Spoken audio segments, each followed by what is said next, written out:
Hello दोस्तों, welcome to my YouTube channel.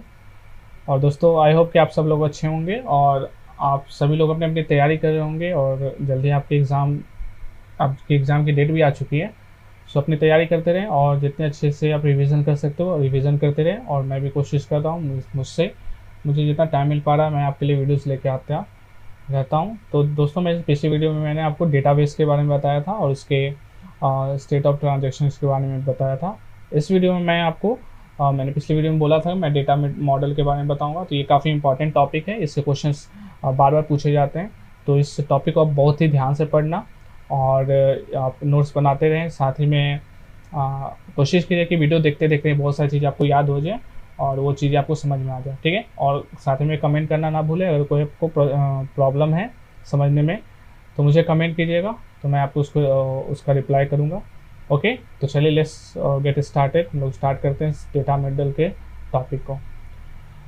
तो यहाँ पर जो डेटा मॉडल का जो टॉपिक है, डेटा मॉडल में कुछ मॉडल्स पूछे जाते हैं, काफ़ी इंपॉर्टेंट मॉडल्स होते हैं। तो आज मैं आपको एंटिटी रिलेशनशिप मॉडल और एक ऑब्जेक्ट ओरिएंटेड मॉडल के बारे में बताने जा रहा हूँ, ठीक है। तो ध्यान से देखना, ध्यान से समझना ये क्या है data model, entity relationship model. Okay, so first of all यहाँ पर जो एंटिटी रिलेशन मॉडल था, ये एंटिटी रिलेशनशिप मॉडल किसने दिया है? तो सबसे पहले आपको ध्यान रखना पीटर चैन है जिन्होंने entity relationship model, E R model इसे कहते हैं शॉर्ट में। तो ई आर जो मॉडल है, एंटिटी रिलेशनशिप मॉडल है, ये पीटर चैन ने दिया है। 1976 में ये पब्लिश हुआ, 1976 में, 1976 में पीटर चैन के द्वारा ये एंटिटी रिलेशनशिप मॉडल दिया गया है, ठीक है। अब समझते हैं आगे एंटिटी रिलेशनशिप मॉडल है क्या और इसके क्या मीनिंग आते हैं। तो सबसे पहले समझते हैं entity, what is entity, entity क्या होता है। तो एंटिटी क्या है? कोई भी लिविंग थिंग्स है, कोई भी नॉन लिविंग थिंग्स है, आइदर वो लिविंग थिंग्स हो या नॉन लिविंग थिंग्स हो, ठीक है। यानी कोई भी चीज़ें हैं, कोई भी वस्तु है, in other words any kind of object, किसी भी तरह के ऑब्जेक्ट्स हैं, चाहे वो लिविंग थिंग्स हो या नॉन लिविंग थिंग्स हो। जैसे for example table, chair, students, teachers. तो ये सभी क्या है? एक एंटिटी है, एक ऑब्जेक्ट है, एक थिंग्स है, ठीक है। अब क्या है कि each entity in the world has a certain characteristics or features which are known as attributes। अब क्या होता है कि जितने भी entity होते हैं, जितने भी objects होते हैं, जितने भी things होते हैं, that have some features, that have some characteristics, कुछ गुण होते हैं, कुछ features होते हैं, कुछ qualities होती हैं। वो जो गुण है, जो features है, characteristics है, qualities है, उस सभी को attribute कहा जाता है, ठीक है। ध्यान रखना है, एंटिटी रिलेशनशिप मॉडल पढ़ रहे हैं हम लोग। पहला एंटिटी है, एंटिटी क्या है? लिविंग थिंग्स है या नॉन लिविंग थिंग्स है, कोई भी वस्तु है और उस वस्तु का जो भी गुण होगा, जो भी कैरेक्टरिस्टिक्स होगा, फीचर्स होगा, that features is called attributes, right. अब ये जो एट्रीब्यूट्स है, एट्रीब्यूट्स करता क्या है? ये same attributes can be manifested in more than one entity objects. यानी एक ही तरह के जो एट्रीब्यूट्स हैं, एक ही तरह के जो गुण से कैरेक्टरिस्टिक्स है, फीचर्स है, वो डिफरेंट काइंड ऑफ एंटिटीज़ में हो सकती हैं, राइट। यानी एक ही तरह का जो गुण है वो अलग अलग वस्तुओं में हो सकता है, राइट। तो such a group of entities with the same kind of attributes make a set of entities.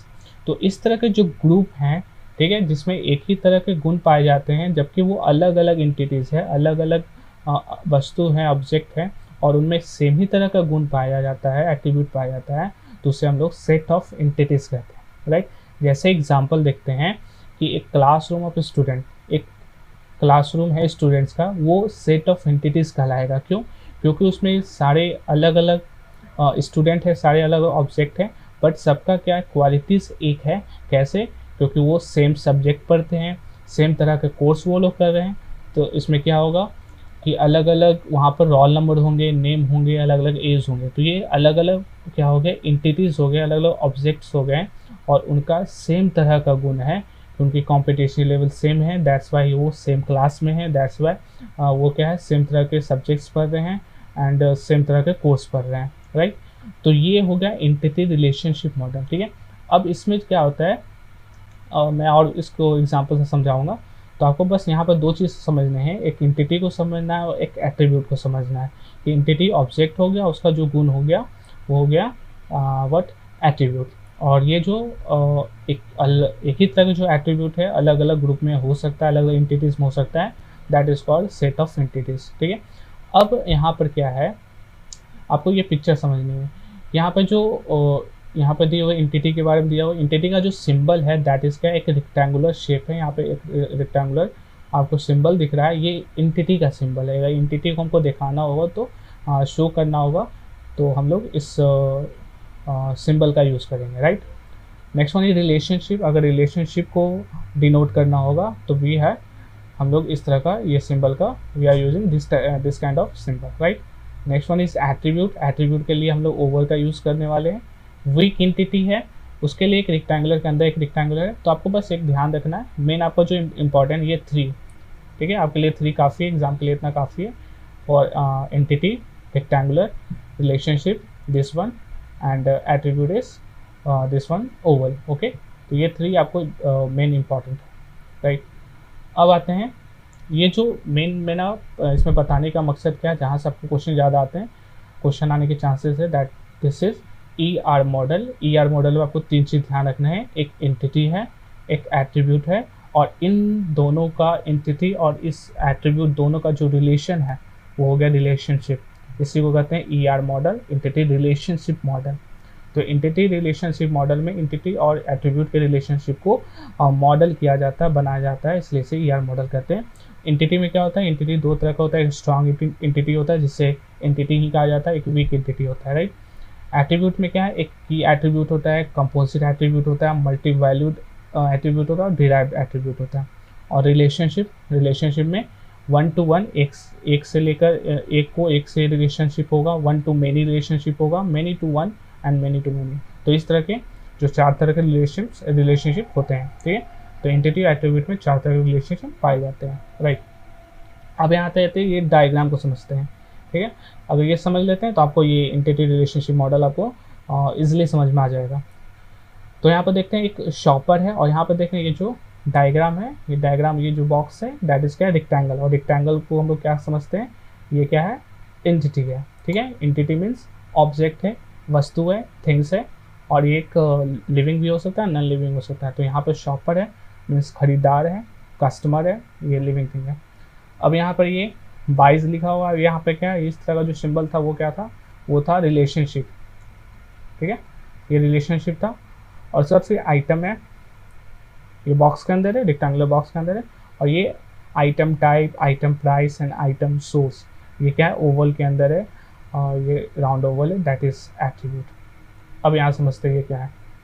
तो एक शॉपर है, खरीदारी करने वाला, यानी कस्टमर है, वो क्या है, उसका जो रिलेशन है, उसका रिलेशन आइटम के साथ, यानी कोई वस्तु के साथ, वो जो खरीदने वाला उसके साथ वो एक रिलेशनशिप बनाया गया है, ठीक है।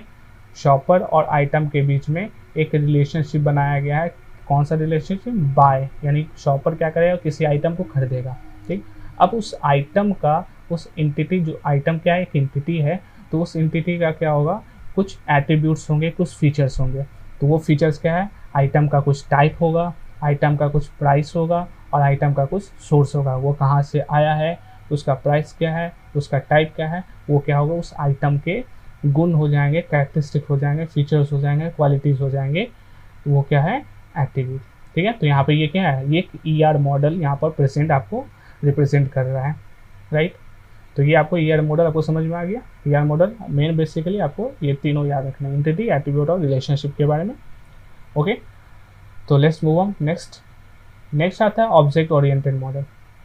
तो ऑब्जेक्ट ओरिएंटेड मॉडल क्या होता है, तो ये जो सबसे पहले इसको डेवलप किया गया था एलन के साइसा या सिरसा, जो भी आप इसको प्रोनाउंस करें, एलन के ने 1966 में इस मॉडल को दिया था object oriented model, right. So in this model information is organised as object where each object has a number of attributes. इसमें क्या है कि कोई भी इंफॉर्मेशन है, इस मॉडल में कोई भी इंफॉर्मेशन होगा, उस इंफॉर्मेशन को ऑर्गेनाइज किया जाएगा एज ए ऑब्जेक्ट, ठीक है। एज ए ऑब्जेक्ट उसको ऑर्गेनाइज किया जाएगा, यानी एक वस्तु की तरह उससे ट्रीट किया जाएगा, एक वस्तु माना जाएगा, एक थिंग्स माना जाएगा, एंड उसके क्या होंगे, कुछ एट्रीब्यूट्स होंगे, और एट्रीब्यूट्स का मतलब ही होता है कुछ फीचर्स, कुछ कैरेक्टरिस्टिक, कुछ क्वालिटीज़। तो उस ऑब्जेक्ट यानी किसी भी इंफॉर्मेशन को एक ऑब्जेक्ट की तरह ट्रीट किया जाएगा, एंड दैट जो ऑब्जेक्ट होगा वो क्या होगा, उसके have some attributes, right. An object can be entity physical और अब्स्ट्रैक्ट। ये जो ऑब्जेक्ट है वो क्या होगा, या तो ये एंटिटी हो सकता है, फिजिकल एंटिटी हो सकता है, यानी वैसे चीज़ जो सामने हम लोग को दिख रहे हैं, और या फिर क्या हो सकता है, एब्स्ट्रैक्ट हो सकते हैं। एब्स्ट्रैक्ट इन सेंस किसी तरह का थाउट है, किसी तरह का जो सोच है, इंफॉर्मेशन है, तो वो भी हो सकते हैं। तो उस तरह उन यानी कोई जो फिजिकल है उससे भी ऑब्जेक्ट माना जाएगा, जो कोई थाउट होगा उसको उससे भी व्हाट ऑब्जेक्ट माना जाएगा, right. Next one is etch object has certain attributes and function associated with. ठीक है, जो भी ऑब्जेक्ट होंगे सभी ऑब्जेक्ट के कुछ एट्रीब्यूट्स होंगे। एट्रीब्यूट्स मीन्स कुछ फंक्शन होंगे, कुछ फंक्शन मीन्स कैरेक्टरिस्टिक्स होंगे, कुछ क्वालिटीज़ होंगे, उससे वो एसोसिएटेड होंगे, जुड़े होंगे।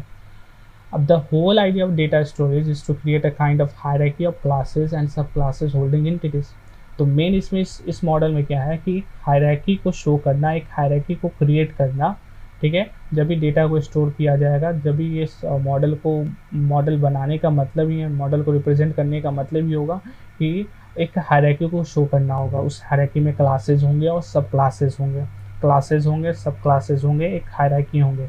तो आपका यह जो यहाँ ऑब्जेक्ट ओरिएंटेड मॉडल है, इसमें जो की टर्म है वो है hierarchy, hierarchy of classes and sub classes. An object can be part of class or more than one class, hence showing single inheritance and multiple inheritance। एक जो ऑब्जेक्ट होगा वो क्या करेगा, एक ही क्लास को भी शो कर सकता है या मल्टीपल क्लासेस को भी शो कर सकता है। यानी वो एक हायरार्की में होगा, या तो वो एक क्लास में होगा, या तो मोर देन वन क्लास में भी होगा, या तो एक क्लास में होगा या मोर देन वन क्लास में होगा। बट इम्पॉर्टेंट इज दैट वो एक हायरार्की में होगा, एक क्लास में होगा, एक सब क्लास में होगा। तो ये जो की टर्म है आपको ध्यान में रखना ऑब्जेक्ट ओरिएंटेड मॉडल में, राइट। तो यहाँ पर आपका ये एग्जांपल इस डायग्राम को समझते हैं और ये आपको क्लियर हो जाएगा। तो ऑब्जेक्ट ओरिएंटेड मॉडल है, यहाँ पर देखिए एक बना हुआ है, दो यहाँ पे एक मेन जो यहाँ पर कस्टमर है, तो वो कस्टमर का क्या होगा, ये कस्टमर एक ऑब्जेक्ट हो गया और ये ऑब्जेक्ट हो गया, इसके क्या होंगे, एक हायरार्की होंगे, इसके क्लासेस होंगे और सब क्लासेस होंगे। तो कस्टमर का एक हायरार्की यहाँ बनाया गया कि कस्टमर है, एक रवि है, रवि नाम का कस्टमर है, उसका कुछ फादर्स नेम होगा, उसका कुछ मदर्स नेम होगा। तो क्या वो एक हायरार्की ये बनता है, जिसका कोई सन होगा। ठीक है, तो ये एक हायरार्की बनता चला जाएगा कस्टमर। अब इसका एक क्लास डिवाइड किया गया, बैंक अकाउंट, उसके दो एड्रेस, उसको क्या क्या क्लासेस बनाए गए हैं, राइट। तो बैंक अकाउंट है तो बैंक अकाउंट उसका अकाउंट नंबर हो गया, उसका IFSC कोड हो गया। ठीक है, और उसका कोई बैंक अकाउंट है तो वो भी ऐड किया जा सकता है। फिर उसका एक एड्रेस बनाया गया, उसका एड्रेस है पुणे का एड्रेस है, तो उसका सिटी होगा, उसका किस सिटी में रहता है, वो किस स्टेट में रहता है, उसका पिन कोड क्या है। उसका एक दूसरा एड्रेस है तो वो दिल्ली में है, तो दिल्ली वो दिल्ली किसके पास में है, या फिर उसका पिन कोड क्या है, किस लोकेलिटी में कौन सा ब्रांच है। तो वो एक हायरार्की एक क्रिएट होता चला जाएगा, यानी एक मेन क्लास हो गया, उसके सब क्लासेस बन गए हैं, एंड उसके अंदर वो एक हायरार्की को, डेटा को इनपुट किया जाएगा। तो इस तरह से ये क्या हो गया, ऑब्जेक्ट ओरिएंटेड मॉडल ये हो गया। ठीक है, राइट। तो आई होप कि आपको ये समझ में आया होगा, ER मॉडल और ये ऑब्जेक्ट ओरिएंटेड मॉडल। अगर आपको समझ में नहीं आया तो मुझे कमेंट करके बताना कि मुझे यहाँ पर ये प्रॉब्लम हुई, ये समझ में नहीं आए। ठीक है, तो मैं आपको कमेंट में आपको बता दूंगा, उसको फिर से क्लियर कर दूंगा। ठीक है, और साथ में वीडियो को लाइक करना ना भूलना।